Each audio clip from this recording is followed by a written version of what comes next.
अस्सलाम वालेकुम नाज़रीन, FSID न्यूज में आपका इस्तकबाल है। मैं मोहम्मद फारूक। पढ़ते हैं आज की ताज़ा खबर। SS dental care multi speciality and implant centre doctor Salim Malik की जानिब से रोजाना फ्री चेकअप। टाइमिंग सुबह 11 बजे से रात 8 बजे तक। Sunday also open. यहाँ पर implant with teeth in 3 days, laser treatment, Hollywood smile design, flexible denture व दीगर ट्रीटमेंट किए जाते हैं। SS dental care, clock tower beside Rahmat Masjid, HR complex, first floor, SBI main branch road, Mahbubnagar, मस्जिद। सदर तेलंगाना जागृति कविता ने कहा कि कृष्णा नदी का निस्फ हिस्सा तेलंगाना के लिए जिंदगी का सरचश्मा है। मुत्तहदा आंध्र प्रदेश में कृष्णा नदी के पानी में तेलंगाना के हिस्से के लिए हमने जिद्दोजहद की थी और मुकदमा दायर करने के बाद ही हुक्म इल्तिवा हासिल हुआ था। अब कर्नाटक हुकूमत अलमाटी प्रोजेक्ट की ऊंचाई बढ़ाने के लिए 1,30,000 एकड़ अराजी हासिल करने की तैयारी कर रही है। 5 मीटर ऊंचाई बढ़ाकर 100 TMC पानी जखीरा करने का इरादा है। ऐसा होने की सूरत में तेलंगाना के अवाम के हिस्से में कृष्णा नदी में पानी की जगह क्रिकेट खेलने के लिए चिट्टिल मैदान के सिवा कुछ बाकी नहीं रहेगा।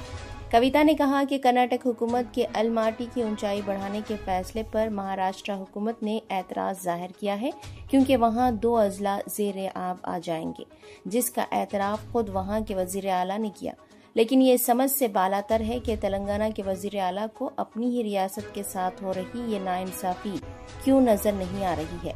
आवाम को देखना चाहिए कि तेलंगाना हुकूमत इस मामले में क्या कर रही है। रेवंत रेड्डी गैर जरूरी मामलात में सुप्रीम कोर्ट का दरवाजा खटखटाते हैं। अब देखना ये है कि वो इस अहम मसले पर क्या करते हैं। ग्रुप 1 के मामले में भी गैर जरूरी तौर पर हुकूमत ने डिवीजन बेंच से मामला को रुजू किया था। अगर रेवंत रेड्डी की हुकूमत अलमाटी के मसले पर सुप्रीम कोर्ट से रुजू नहीं होती है तो जागृति की जानिब से हम सुप्रीम कोर्ट जाएंगे।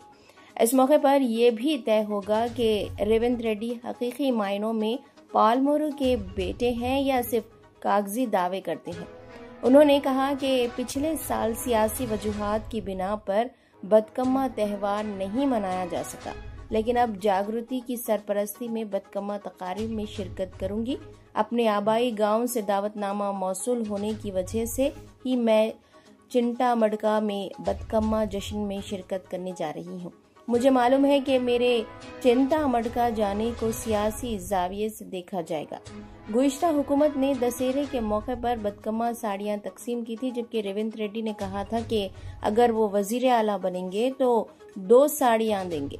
कांग्रेस हुकूमत बदकम्मा के मौके पर जो साड़ियां तकसीम करेंगी उन पर इंद्रम्मा का नाम नहीं होना चाहिए, बल्कि बदकम्मा का नाम ही बरकरार रहना चाहिए या फिर तेलंगाना की बेटी के नाम पर दिए जाने चाहिए। कविता ने कहा कि रेवंत रेड्डी के वजीर आला बनने के बाद से तेलंगाना तल्ली से बदकम्मा को दूर कर दिया गया है और बतजरीद नामों को बदलकर तेलंगाना की शिनाख्त को मजरू किया जा रहा है।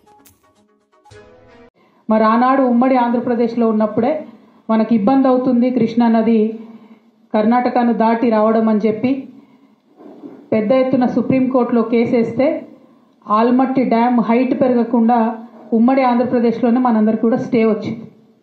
అటువంటి స్టేను ఇప్పుడు కర్ణాటక ఉల్లంఘిస్తూ మరి 1,70,000 ఎకరాలను సేకరించడానికి 70,000 కోట్లను రిలీజ్ చేస్తూ మొన్న కర్ణాటక ప్రభుత్వం నిర్ణయం తీసుకున్నది. ఆ తీసుకున్నటువంటి నిర్ణయం మీద తక్షణమే మహారాష్ట్ర ముఖ్యమంత్రి గారు స్పందించారు.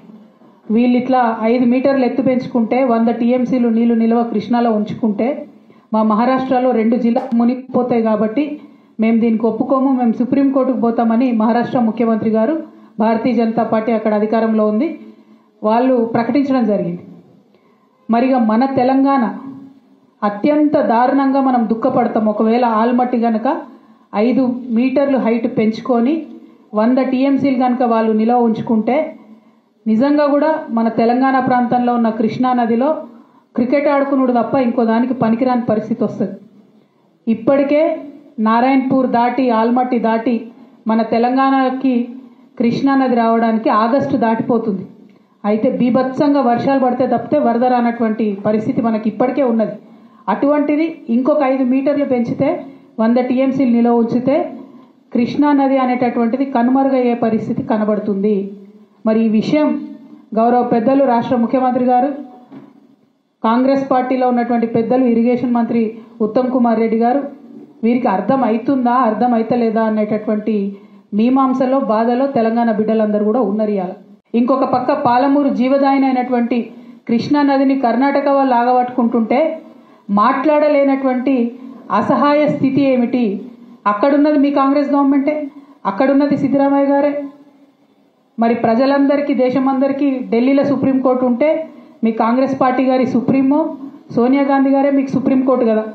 మరి సోనియా మేడంతో నన్ను ఒక ఫోన్ చేయించండి సిద్ధరామయ్య గారికి, ఒక్క నిమిషంలో ఆగిపోతుంది కదా ఈ ప్రాజెక్టు. ఎందుకు 5 జిల్లాలకు మనకు నీరు రాదు, 5 జిల్లాల రైతాంగానికి ఇబ్బంది అవుతుందంటే ఎందుకు స్పందిస్తలేరని నేను ముఖ్యమంత్రి గారిని సూటిగా ప్రశ్నిస్తూ ఉన్నాను. నేను డిమాండ్ చేస్తూ ఉన్నాను, తక్షణమే మీరు సుప్రీంకోర్టుకు వెళ్ళాలి, మీరు దీన్ని ఆపాలి. మన ముఖ్యమంత్రి గారికి ఒక అలవాటు ఉన్నది, అవసరం లేని దానికి సుప్రీంకోర్టుకు పోతాడు ఆయన. విద్యార్థులు నిరుద్యోగులు వాళ్ళకి సంబంధించి నిన్న హైకోర్టులో మంచి తీర్పు వచ్చింది. ఆ విషయంలో మాత్రం దేశజాలకు పోయి డివిజన్ బెంచ్కి పోయిన సుప్రీంకోర్టు కూడా పోతారట. అంటే ఇంకా 1 year నిరుద్యోగులకు ఇబ్బంది అవుతుంది, గ్రూప్ 1, 2, 3 నోటిఫికేషన్లు ఆగిపోతాయి. అటువంటి విషయంలో మాత్రం మన ముఖ్యమంత్రి గారు సుప్రీంకోర్టుకు పోతారు. కానీ బీసీల విషయంలో రాష్ట్రపతి దగ్గర బిల్లు పెండింగ్ ఉంది, సుప్రీంకోర్టు కొండని మేము మొత్తుకుంటున్నాం, ఇంతవరకు ఆ విషయంలో సుప్రీంకోర్టు కోలే. బీసీలు ఏమన్నా కానీ నిరుద్యోగులు ఏమన్నా కానీ ఆయనకు అనవసరం. ఎవరు హ్యాపీగా ఉండాలి? కాంగ్రెస్ పార్టీ బాగుండాలి, సోనియా గాంధీ గారు హ్యాపీగా ఉండాలి, సిద్ధరామయ్య గారు పక్క రాష్ట్రంలో హ్యాపీగా ఉండాలి. కాబట్టి మన నీళ్ళ విషయంలో సుప్రీంకోర్టుకు పోరు.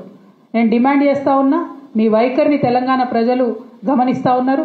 మీరు నిజంగా పాలమూరు పులిబిడ్డనా లేకపోతే ఉట్టి పేపర్ టైగరా అన్నది ఈ ఆల్మట్టి ఎత్తు ఆపడంలో మీ సంగతి ఏందో తెలంగాణ ప్రజల ముందు బట్టబయలు కానుందని ఈ సందర్భంగా తెలియజేస్తూ, మరి ఎట్టి పరిస్థితులలో మీరు పోకపోతే మేము బనకచెర్ల కోసం కోర్టుకు వెళ్తామని చెప్పినాం, మేము వెళ్తా ఉన్నాం.